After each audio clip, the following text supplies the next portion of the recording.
Okay, hey guys. I think there's 5 of you. I got really busy at the end of last year and I didn't do the Golden Bachelor. I didn't do Paradise. I didn't do Joey's season. And I'm sorry. Mostly to myself because I think anyway, who gives a shit? I wasn't even really excited to see Jenn Tran season, but after watching the first episode, it's going to be amazing. It's going to be amazing. And I'm so excited. And I can't even believe that I questioned any of it. Because I was like, I looked at the list of men, I listened to The Bachelor, and I was like, these men suck. Like, I don't like any of them. And Jen, I don't even know her. Like, I thought she was kind of like ditzy because of all those shots, those shot o'clock. But Jen is fucking cool, first of all. And these men I do think are kind of weird and I don't like them, but they're so fun to watch. So 10 out of 10 casting all around. I'm so pumped. So let me refer to my notes. This season is on, okay, I don't know if I mentioned this in Charity season, but when Barbie came out last summer, was it last summer? It feels like so long ago. Anyway, when Barbie came out, Ryan Gosling was like, I imagine all the Kens as like the way that the men act when the Bachelorette isn't around is like the Kens. And that is so 100% true. The Kenergy in this house is strong and not in a good way. Which is also my favorite way because I love to watch mess.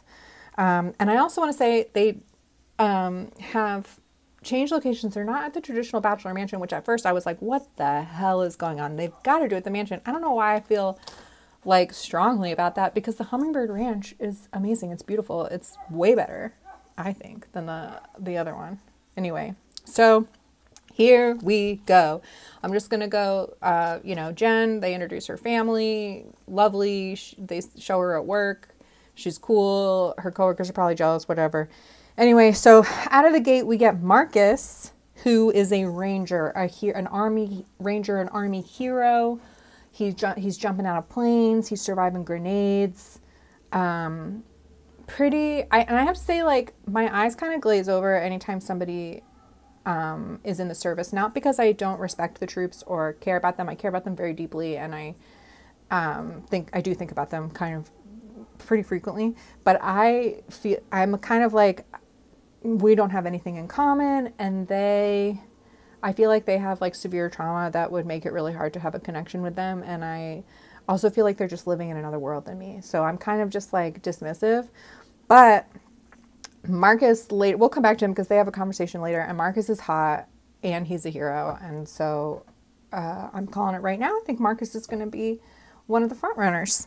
Okay, then we have Marvin. He speaks French, whatever. Okay, Sam N. Now he comes in and he keeps saying this constantly, that he's a love virgin. Okay, just get over it.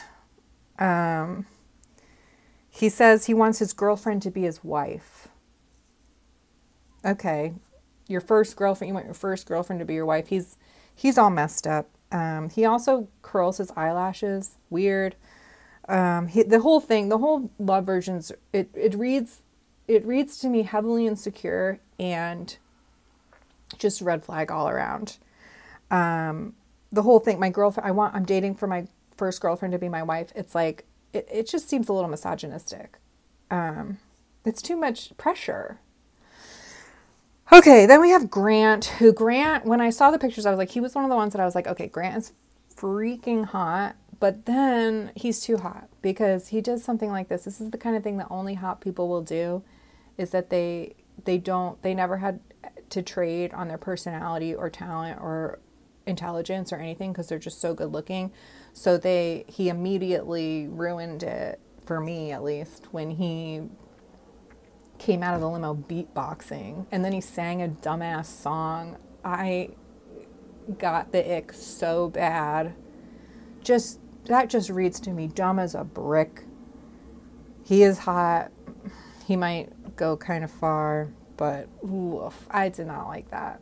It's like the John Hamm episode in 30 Rock where he's a surgeon, but he doesn't actually know how to do any doctor work because he's so handsome. They just skate by and nobody tells them that they're acting like fools. Okay, then we have Sam M. And Sam M, I am a little bit nervous about him. He's super smoking hot.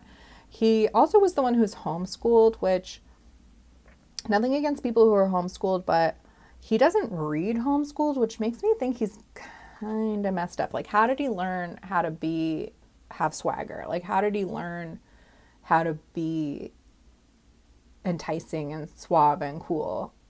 Where did he learn it? And the fact that he doesn't act like a homeschool robot kid is like, oh, like he might be a psycho. That's just my gut defense. But he is super hot. He's also like a contractor. He knows how to build stuff. Amazing. So I think he is going to be a front runner. He's got cheated on.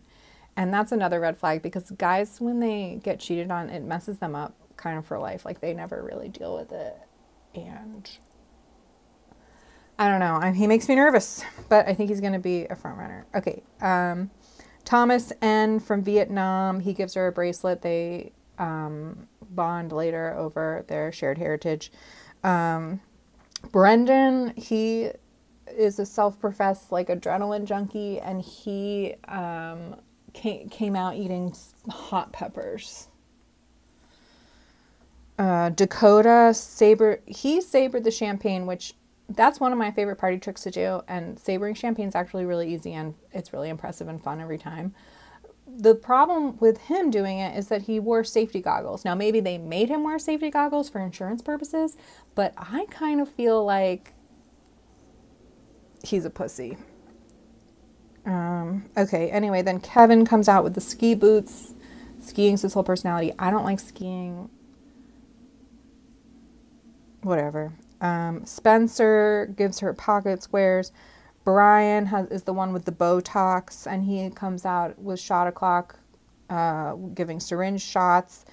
Then we have Matt, he's a ginger, and he does ginger shots. And then Austin has a fire extinguisher. Then there's Ricky. Okay, so there's a number of men who are, I think, just kind of, I think a little bit disrespectful. And Ricky takes the cake. He's the most disrespectful. Ricky's fucking gross. And he sings her a song asking if she's naked under the scrubs because she's a nurse practitioner, resident nurse, or does something in the nursing field. And she also mentioned that he was staring at her boobs the whole time they were talking in their first meeting. So Ricky off the bat is a no for me. I think he's just kind of sleazy and gross. Then Thomas A. brings puppies. Fine. Then there's Jonathan, who also is giving sleaze to me. He's the one who with the invisible man get up on the stretcher, and he doesn't take his wrappings off his face until way later. He waited way too long. He should have just taken it off when he met her. I don't know what he was doing, and I think he was starting to feel that as the night went on. But then here's another red flag for Ricky. Going back to Ricky, Ricky's like, damn, I wish he was like, I have a great ass. I should have gone, because that was the thing. Jonathan was also naked. He was wearing like a hospital gown. He didn't have any underwear on under it.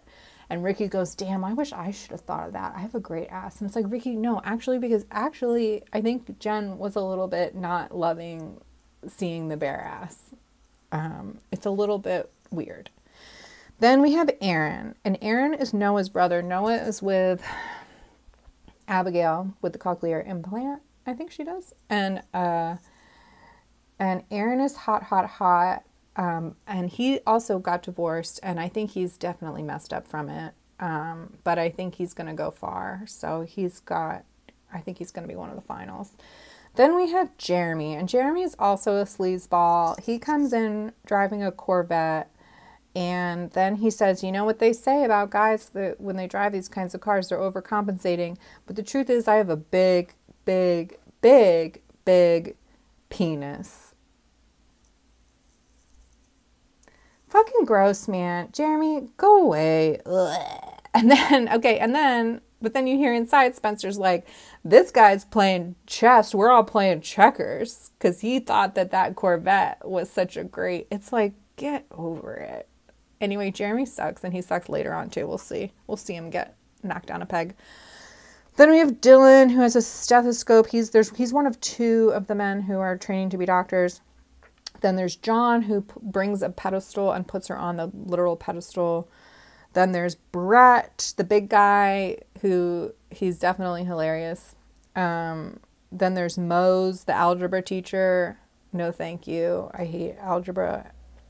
Jahan, he brings her the queen chess piece. He says, do you know what this is? She's like, yeah, it's a fucking queen chess piece. He's like, because you're the queen. Blah, blah, blah. Didn't love that. Then there's Devin, who's giving the Pete Davidson vibes, which I really like him. I think he's going to be one of the final fours. And then there's Hakeem, who comes with the balloons, which was adorable. And he's the most expressive face, which I think is going to really be a highlight for the season, seeing Hakeem's overexcited face all the time. I don't think it will get old. Okay, so they go into the house. She has a conversation with Sam M. He's the contractor, the homeschooled contractor. And she had said she is looking for a ferocious love. And then this is another red flag. He goes, well, I'm kind of looking for like a reckless love. And it's like, what? Like, why? A reckless love sounds like you're going to cheat on me. We're going to cheat on each other. We're going to break each other's heart. She's talking about ferocious love. She's talking about passion, whatever. Anyway, keep your eye on him.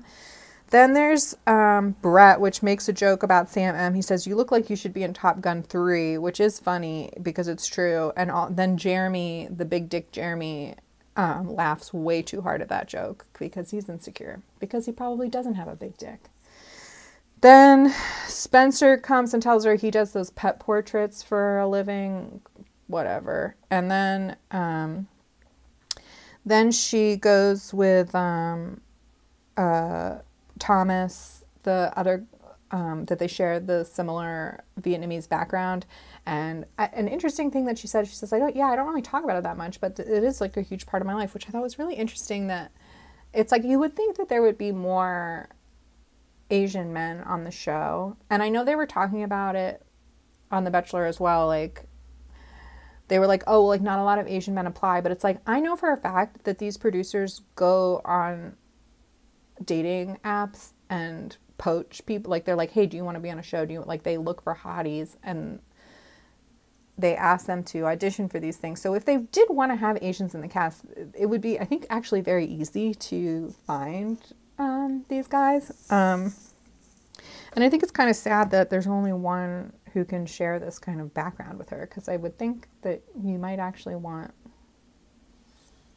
I don't know, it's nice to have that shorthand. Anyway, he seems like a nice guy. Then all of the boys are making fun of Jonathan's face wrap. They're like, when are we going to see your face, bro? Then they play Truth or Dare, which is really, this is new. I think this is really fun. This is a great icebreaker. This is a great way, like somebody streaks. Brett does the splits. Mose says he ghosts women all the time, to which Hakeem is like, what? You idiot. Why would you admit to being such a mean person? So it was fun to see that Truth or Dare. I thought that probably made the night a little bit more fun for everybody. Then we kind of do a little bit of a deep dive into Sam N. He's the eyelash boy who's a virgin. And he's a mess. Okay, I wrote this down. This is a direct quote. He goes, it's hard for me to articulate my emotions because I've never really explored it or gone into depth with it. Then he says, I want to work on myself before I want to dedicate or embrace something else. You want to help yourself before you help others. So which is it? Are you really in touch with your emotions and you really understand yourself? Or you've never given it a thought and your first relationship is going to be a dumpster fire? I think the latter. And then he says, and this is a quote, loneliness is the price you pay when you start to improve yourself. He's a mess. He's going to be a disaster. He's too insecure. And the other thing is that I think that he might be actually a real virgin. I mean, it's like, I guess it could be that he slept with a girl once or twice that he wasn't in a relationship with. But it's giving full virgin. It's giving full virgin. And this is why you just need to rip the Band-Aid off and lose your virginity so that you can just get on with your life. Because this is it's weighing too heavily on him, all of this. And and he's nuts. And but I can't wait to watch it because it's going to be messy. Okay. And it's too bad because he's a beautiful man. Beautiful. Okay. Then we have Jonathan, and he unwraps his face mask, barf. It's giving Love is Blind. Shocker. He's attractive. He walks into the room. Hakeem is way too excited to see his face. It's very funny. Then we have King Jesse Palmer come in. He brings in the first impression rose. Meanwhile, Mose is giving Jenn a lesson in algebra on a chalkboard.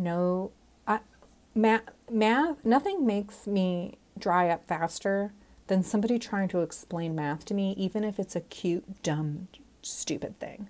Even if there's no way you can make math flirty. We don't want it. The girlies do not want the math. Okay, and then I'm sure I know there's women in STEM, but I bet they don't even want to talk about math. Okay, here we get a little bit of drama. Jeremy, Big Dick Jeremy, gets Jenn to sit in his Corvette. I have a feeling they're not allowed to drive it. I have a feeling it's an insurance issue. Jen's in the driver's seat, and Botox Brian comes down, and he's got the keys. And this was rough. I mean, this was like watching two bears like circle around each other in the woods. It was very base. It was like, what could Jeremy do? I mean, I do not like this man, but what could he do? I mean, it was like either fight him or stand down, and who wants to get into a fight on the first night? And Brian wins, but kind of a douche. He didn't do it. It was like if he had twisted the dial a little bit in one direction, it could have been really funny, a fun douchey thing to do, but instead it was just so uncomfortable to see Jeremy dress down so hard. Anyway, it was tense.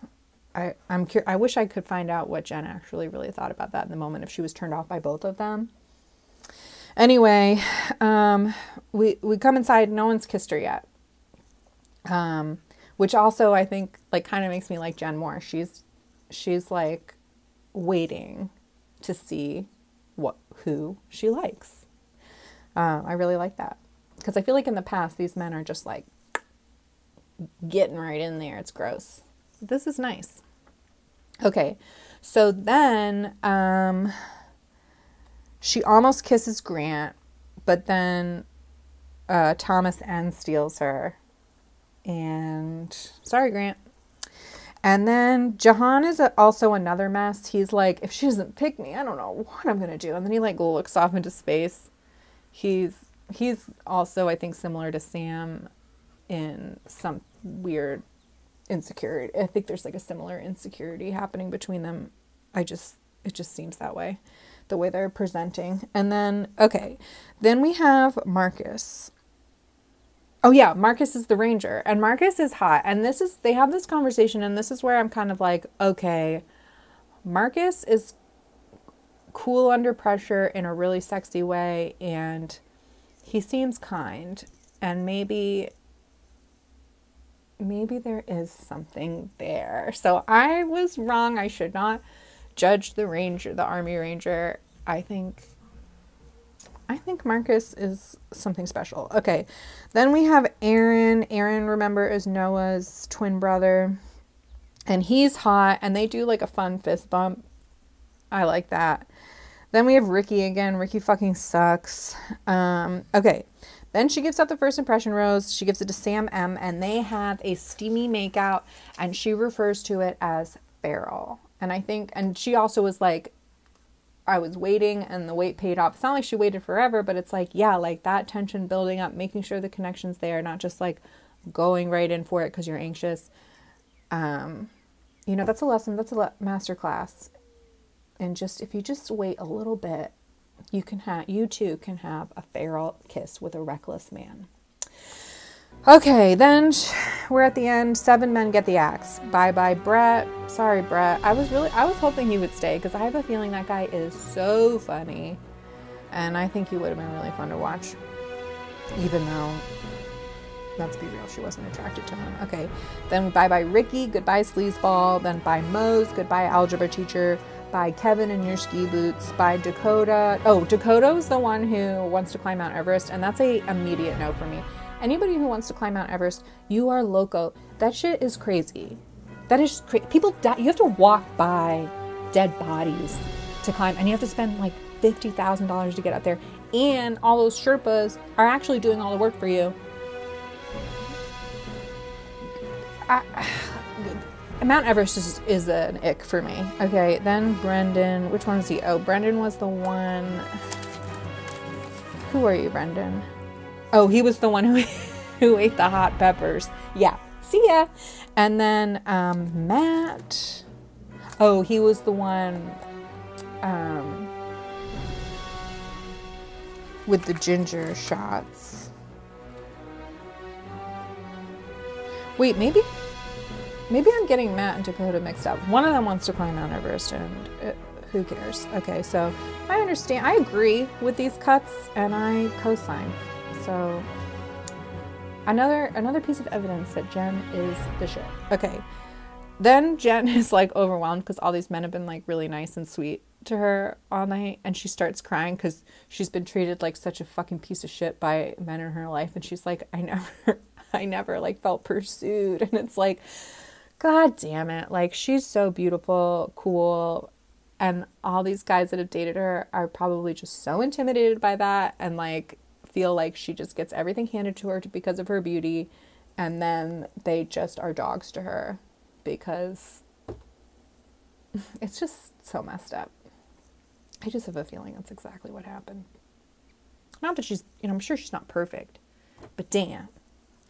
Anyway, so I'm happy for Jen that she feels pursued, even if it is by a bunch of ding-dongs. Okay, then we get into the preview. It's looking, I'm seeing some of Jonathan, the face mask guy. I'm seeing a lot of Sam M says he loves her. Grant says he's falling in love with her. Devin says he's falling in love with her. Someone from her past comes. Aaron warns her about snakes in the house. Seems like Sam N. I think the way they cut it, it sounded like people were like Sam M, the homeschool boy, like he was the one that was suspicious. But I have a feeling it's Sam N as in Nancy the Virgin, because that tracks.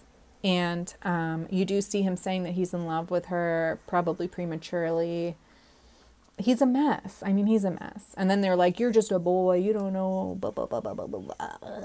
Okay. Anyway, so dropping L-bombs. The men don't like that. They see it as a attack. Okay. And then at the end, it says that she's like, I got to do what's right for me. She's got to do what's right. I do hope she ends up with somebody, but I remember on the Gabby and Rachel season, it was such a big deal. They were both like having meltdowns, afraid that the men weren't going to propose, because there has never been a bachelorette who has not been proposed to.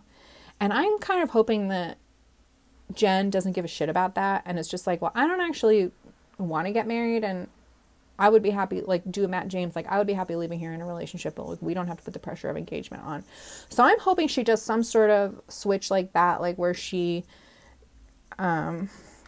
you know, bucks the system a little bit and doesn't care about being the first Bachelorette, not being proposed to, and she just kind of does what needs doing.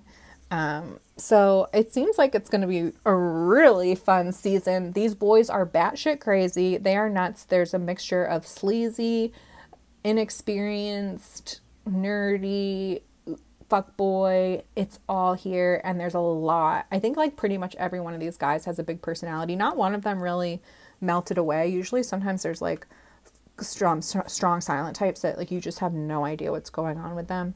But I think all these guys are pretty extroverted, so that's exciting. And Jenn seems cool as hell. I'm really excited for the season. And I'm gonna say these are my guesses right now for top 4. I've got Marcus, Sam M, Aaron, and Devin. I'm gunning for those guys for my top 4. I think they might also be my personal top 4, in addition to who I think might be Jenn's top 4. Obviously, remains to be seen. We'll be, betting on these horses every week, and I can't wait. All right. I'll see you next week. Bye.